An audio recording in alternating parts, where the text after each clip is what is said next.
Bem, pessoal, vamos de BTC no fim de tarde dessa quarta-feira, 8 de janeiro, agora na Espanha, 20 horas e 32 minutos, no Brasil, 16 e 32 da tarde. Gente, a BTC, para desespero dos cavaleiros do Apocalipse, fez um fundo ascendente em relação à mega agulhada de 30 de dezembro. Em 30 de dezembro, a gente fez a mínima em 91.530 e a mínima dessa agulhada, que travou aqui na base da banda de VWAP mensal, acabou ficando bem ascendente, 92.500. Os cavaleiros do Apocalipse estavam se agigantando, alguns abriram short pesado e agora a BTC já está indo para 95, está 94.700, está ali namorando algo próximo de 95. Muitos estão alimentando um caldeirão de colateral super alavancado no sentido short, que vai acabar emprestando o combustível necessário para a BTC buscar algo acima de 108. Aqui no diário, esse fundo ficou fortemente... Vocês vejam o seguinte, né? Na agulhada do dia 30 de dezembro, é que as pessoas têm memória muito curta. A BTC visitou uma região de suporte que foi testada uma na agulhada de 26 de novembro, onde a mínima bateu 90.791. Duas no dia 5 de dezembro, onde a mínima ficou em 90.500. Três no dia 20 de dezembro, onde a mínima ficou em 92.230. 4, onde a mínima no dia 30 de dezembro bateu 91.530. O que eu quero dizer com isso? Esse platô resistencial havia sido testado pelo menos 4 vezes, na verdade foi mais, foi 5 vezes, porque houve um fundo duplo logo depois de 26 de novembro, houve um fundo duplo em 27, e também houve um fundo duplo para 30 de dezembro, teve a agulhada do dia 31, que levou a BTC de novo para 92. Então foi testado pelo menos 5 vezes, entre 90.500 e 92 e pouquinho. Ponto. Agora, nessa agulhada dos últimos minutos, a BTC bateu na mínima 92.500, ou seja, chegou a se aproximar perigosamente desse suporte. Mas como esse suporte já tinha se consolidado na memória do mercado, nem teve força para se aproximar. Então, claramente o ímpeto vendedor está se esgotando. Aqui no 6 horas, o RSI estocástico deitou no chão, no zero, quando isso acontece, vocês já sabem, essa extrema sobrevenda vai acabar redundando pelo menos no estresse da upper da banda de VWAP mensal. As linhas ficaram flat, o que indica que facilmente a BTC vai voltar, como num efeito elástico, para 97.500, deve formar um pullback na VWAP mensal, depois vai explodir pelo menos para upper, para até formar aqui uma cunha, eventualmente até mais ampla. Gente, vocês precisam entender uma coisa. Alguns dias, por algum período, o mercado não foi um período tão curto assim. A BTC saiu de 91.500, 91.530 há alguns dias atrás e foi buscar 102. A BTC ficou bombeando alguns dias. Aí, por conta dessa corretiva, que nem conseguiu formar um fundo descendente, porque os fundos seguem ascendentes, um monte de mineral me manda mensagem dizendo: Renato, o bull run acabou. Gente, como que alguém pode sustentar um viés de baixa diante de uma sequência quase que inacreditável de fundos ascendentes e topos ascendentes? Gente, isso aqui é a lição número 1 da análise gráfica, da análise técnica. Quando os topos estão ascendentes e quando os fundos estão ascendentes, a BTC não teve força para perder o último fundo de 30 de dezembro, onde ela bateu na mínima 91.530 e foi numa paulada só de 91.530 para 102. Meus amigos, vocês podem ter certeza de uma coisa: não existe mercado em alta que suba de forma linear. Por um período a gente bombeia, por um período a gente também corrige. Não há necessidade de pânico por conta de uma corretiva dessa. Uma coisa eu aprendi no mercado de renda variável. Depois de um belo período de sol, que foi o que aconteceu, de 91.530 até 102, foi um belo período de sol, vem um período de chuva. Só que depois de um belo dia chuvoso, como hoje, vem logo depois um período de sol. Esses minerais que estão desembarcando vão voltar pagando um pedágio brutal. Não raciocinem como minerais. A regulamentação do mundo cripto das altcoins está aí. A gente está há 11 dias e pouco, 11 dias e meio da posse do Donald Trump. Tudo bem que ele anda falando algumas coisas delirantes, de invadir a Groenlândia, de tomar o canal do Panamá na força, enfim, de mudar o nome do Golfo do México para Golfo da América. Delírios à parte, o fato é que vem o tapete, o tão esperado tapete regulamentar em prol do mundo cripto. E agora, gigantes de Wall Street começam a falar numa corrida maluca de institucionais soberanos. Vou até falar dos fatos já. A gigante de Wall Street, Fidelity, que administra centenas de bilhões de dólares, se não, talvez até mais de 1 tri em gestão de recursos, né? Fundos de investimento, é também uma emissora de ETF de BTC no mercado à vista, ou seja, espera que governos, estados, nação, comecem a adicionar BTC aos seus portfólios, ou seja, a gente está em vias de presenciar uma corrida maluca de institucionais soberanos e o sujeito defendendo que o bull run terminou, mesmo com a BTC não conseguindo desenhar fundos descendentes. Os fundos estão basicamente ascendentes. Não raciocinem como minerais. Gente, quem não sabe o que comprar é só clicar no link abaixo. Gemas Altcoin Alert. O que vem por aí não é brincadeira. Eu estava até respondendo umas mensagens de alguns seguidores que também estão preocupados com o topo desse ciclo. Eu já fiz essa análise, mas eu posso fazer quantas vezes for necessário. A gente não vai desembarcar com base numa única métrica estanque. Para mim, o topo desse ciclo será desenhado entre maio, junho, no máximo julho, talvez estourando agosto desse ano. Existem várias métricas. O Rainbow Chart, que é basicamente o gráfico de regressão logarítmica, de expansão logarítmica exponencial da BTC, que é o grande norte da expansão do market cap da BTC, ele dá conta de que a gente vai buscar pelo menos a upper azulada clara, que foi um patamar alcançado e transpassado em todos os ciclos da BTC, o que levaria a BTC ali por 7 de abril de 25 para 268.480 dólares.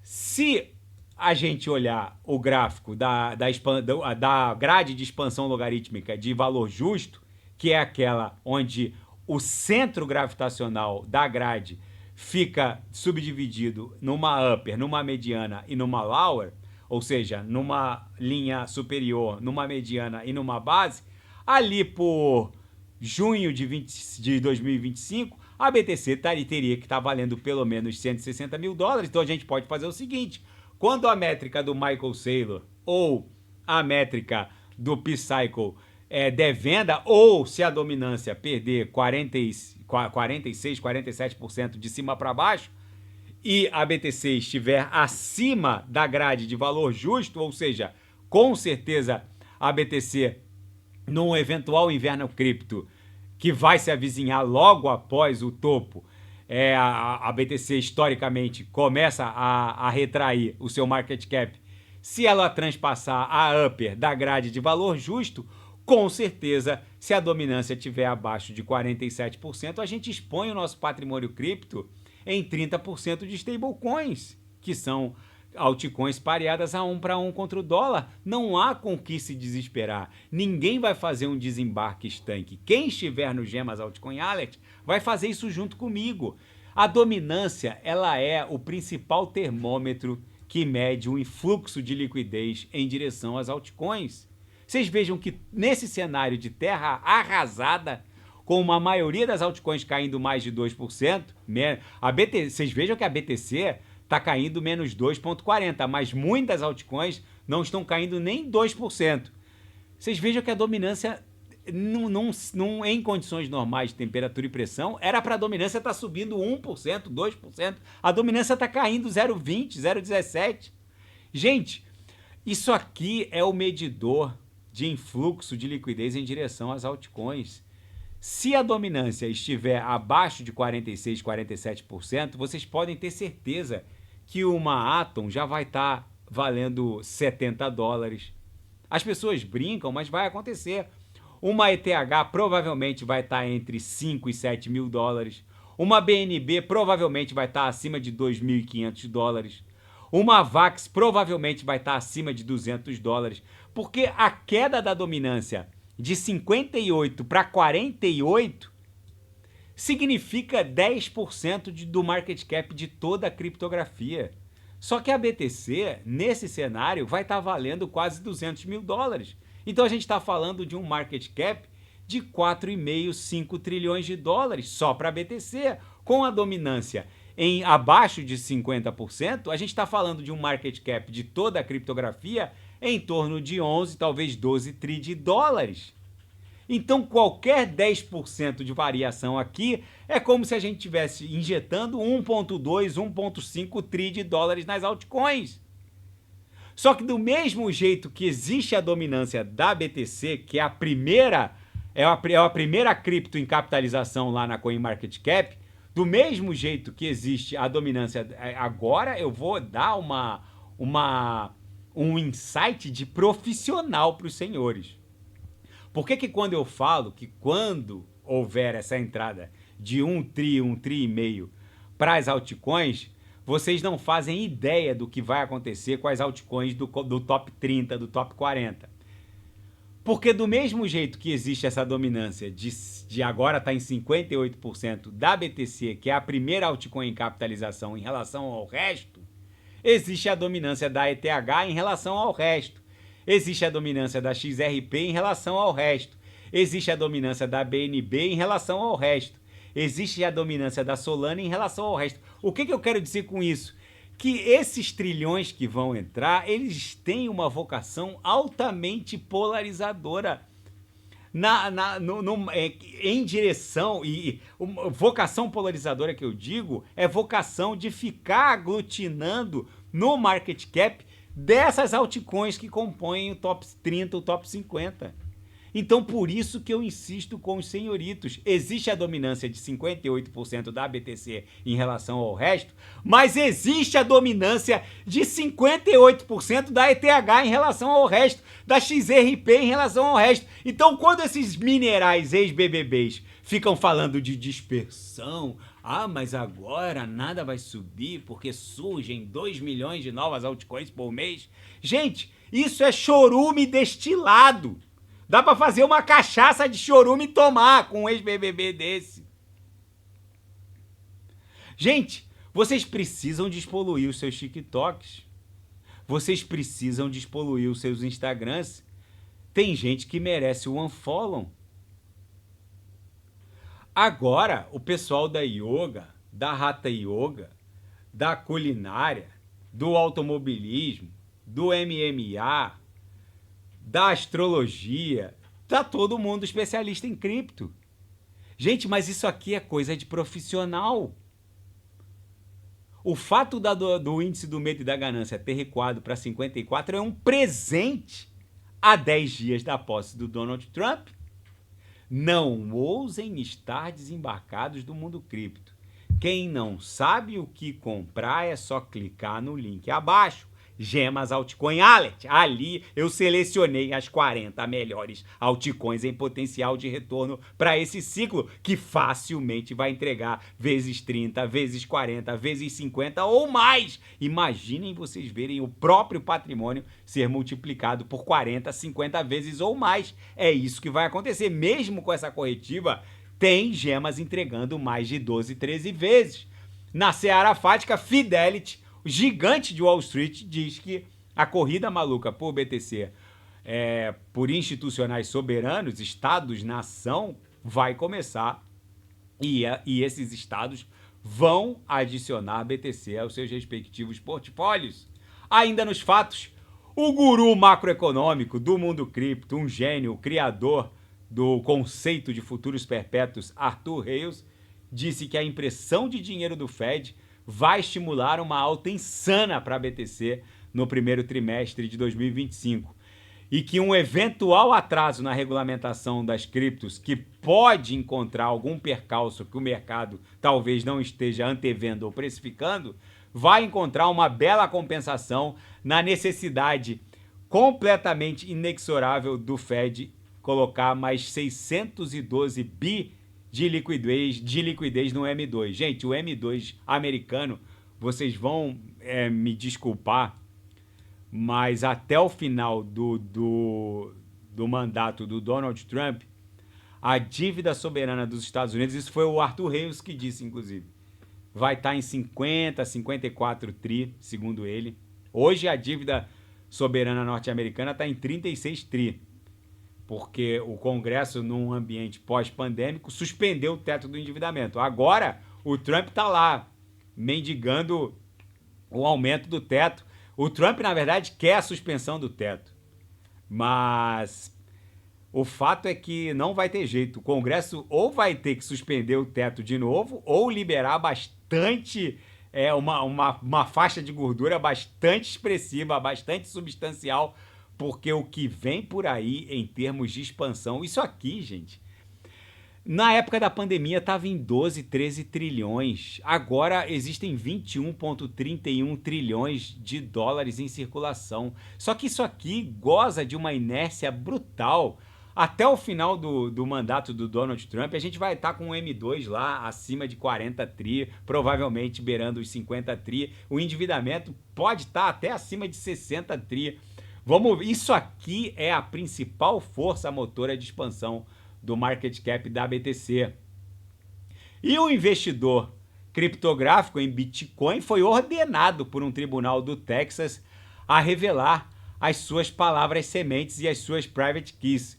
O juiz de um tribunal federal no Texas, Robert Pittman, ordenou no dia 6 de janeiro que um investidor e qualquer um de seus familiares, amigos ou representantes identificassem e fornecessem qualquer dispositivo físico usado para armazenar criptomoedas, está se referindo a um cold wallet, juntamente com quaisquer chaves públicas, private keys, palavras sementes ou senhas. Gente, eu acho que o mundo cripto vai precisar de uma declaração universal de direitos fundamentais. Eu acho que um agente estatal, seja um juiz, seja um órgão fiscalizador, não pode exigir que um cidadão, um súdito, revele as suas private keys. Eu acho que para tudo há um limite. O mundo cripto, os usuários de criptografia, eles vão ter que reivindicar em algum momento, nos próximos anos, uma declaração universal de direitos fundamentais. E eu acho que preservar palavras sementes ou private keys ou chaves privadas é um direito público subjetivo contra essa onipotência estatal. Eu acho que isso avança uma linha, mais do que uma linha amarela, isso avança um sinal vermelho. É como basicamente torturar alguém para entregar alguma coisa. O que foi banido lá na Revolução Francesa. O mundo talvez esteja precisando de uma nova Revolução Francesa para colocar um freio nessa onipotência estatal. Vamos ver. como exatamente. Eu estou acompanhando essa história, eu vou reportar qualquer desdobramento aqui. Eu acho que um juiz ordenar. Uma coisa é um tribunal promover uma busca e apreensão e encontrar palavras sementes ou um cold wallet, mas obrigar alguém a entregar isso, acho que já está mais próximo da tortura, por assim dizer. Enfim, eu vou acompanhar esse caso e vou reportar aqui. Na seara geopolítica e finanças internacionais, a prévia da ata do Fed, do Federal Open Market Committee, que é o comitê do Fed que decide a taxa básica de juros, acendeu uma leve desconfiança no mercado no sentido de que o Jerome Powell e alguns membros do board do Fed eles podem ter mudado de opinião depois que o Donald Trump venceu as eleições. Isso é só uma especulação, porque o comitê do Fed goza de garantias de um tribunal. Tanto é que o presidente não pode afastar essa diretoria. Os mandatos não coincidem. Os mandatos de um diretor do Banco Central americano não coincidem com os mandatos presidenciais. Eles gozam de garantias de membros de tribunais. Mas o fato é que, e também por isso eles não podem expressar opiniões políticas. Mas a guinada com que o discurso do Jerome Powell mudou acendeu uma luz lá no Goldman Sachs, no sentido de que o ímpeto da flexibilização macroeconômica não vai ser tão agressiva, a flexibilização não seria mais tão agressiva quanto atuada numa gestão, numa virtual nova gestão Biden ou Kamala Harris, seria se os democratas vencessem. Mas, enfim, isso aí fica para a especulação de cada um. O fato é que a ata sugeriu que tudo vai depender do ímpeto da inflação, usou uma linguagem, para dizer o mínimo, educadamente neutra, no sentido de que o Fed precisa analisar os dados do IPC, que vai sair semana que vem, o IPC mensal e anual. Enfim, acendeu aquela luz, essa nova postura do board do Fed, acendeu aquele alertazinho no sentido de que a diretoria do Federal Reserve pode ter mudado de opinião quanto a uma flexibilização mais agressiva por conta da vitória do Donald Trump. E moradores da região de Santa Mônica, em Los Angeles, já receberam mais de 70 mil ordens de evacuação para 70 mil pessoas. Ordens de evacuação para 70 mil pessoas. Basicamente, a região de Santa Mônica está sendo devastada, né? Destruída pelos incêndios florestais que estão totalmente fora de controle. As estradas estão fechadas. Enfim, gente, espero sinceramente que eles consigam controlar esse incêndio.